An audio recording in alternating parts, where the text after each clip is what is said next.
नमस्कार। आज हम बात करेंगे उस महान युद्ध की जिसने भारतीय इतिहास और संस्कृति को गहराई से प्रभावित किया। ये है महाभारत का युद्ध, कुरुक्षेत्र की कहानी। महाभारत युद्ध, जिसे धर्म युद्ध भी कहा जाता है, कुरुक्षेत्र के मैदान में कौरवों और पांडवों के बीच लड़ा गया था। ये युद्ध 18 दिनों तक चला और इसका परिणाम विनाशकारी रहा। कुरुक्षेत्र की भूमि को धर्म क्षेत्र माना जाता है।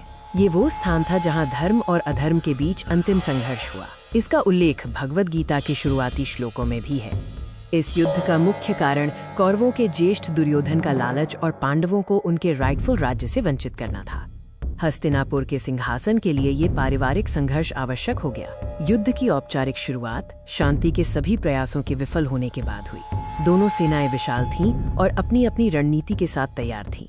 युद्ध के कुछ नियम तय किए गए थे जिनका पालन करने की शपथ ली गई। युद्ध का आरंभ शंखनाद से होता था, जो दोनों पक्षों के दृढ़ संकल्प का प्रतीक था। युद्ध शुरू होने से ठीक पहले अर्जुन ने अपने ही परिजनों के विरुद्ध लड़ने से इनकार कर दिया। तब भगवान श्री कृष्ण ने उन्हें धर्म और कर्म का महत्व समझाया, जो भगवद गीता का सार है। ये युद्ध 18 दिनों तक चला, जिसमें हर दिन महत्वपूर्ण घटनाएं घटी।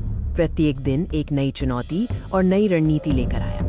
10वें दिन महान योद्धा भीष्म पितामह, जिन्हें इच्छा मृत्यु का वरदान था, अर्जुन के बाणों की शैया पर गिरे। उनका पतन पांडवों के लिए बड़ी सफलता थी। द्रोणाचार्य, दोनों पक्षों के गुरु, एक अजेय योद्धा थे। उन्हें छल से हराने के लिए ये झूठी खबर फैलाई गई कि उनके पुत्र अश्वत्थामा की मृत्यु हो गई है, जिससे वे हथियार डाल दें। कर्ण, दुर्योधन के सबसे वफादार मित्र और महान धनुर्धर थे। 17वें दिन जब उनके रथ का पहिया मिट्टी में धंस गया तो निहत्थे कर्ण का वध अर्जुन द्वारा किया गया।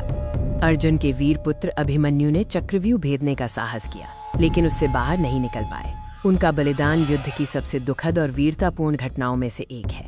जैसे जैसे युद्ध अपने अंतिम चरण में पहुंचा, कौरवों के कई प्रमुख योद्धा मारे गए। दुर्योधन अपनी सेना और समर्थन खोता गया।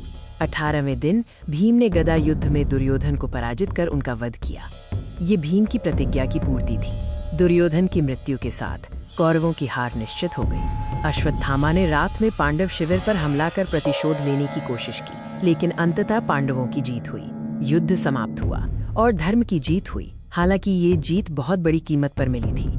युद्ध ने अपार विनाश और क्षति पहुंचाई। दोनों ओर के लाखों सैनिक मारे गए और पूरा कुरुवंश लगभग समाप्त हो गया। यह युद्ध के दुखद परिणामों को दर्शाता है। युद्ध के बाद धर्मराज युधिष्ठिर का राज्याभिषेक हुआ और उन्होंने धर्म और न्याय के सिद्धांतों पर आधारित एक नए युग की शुरुआत की।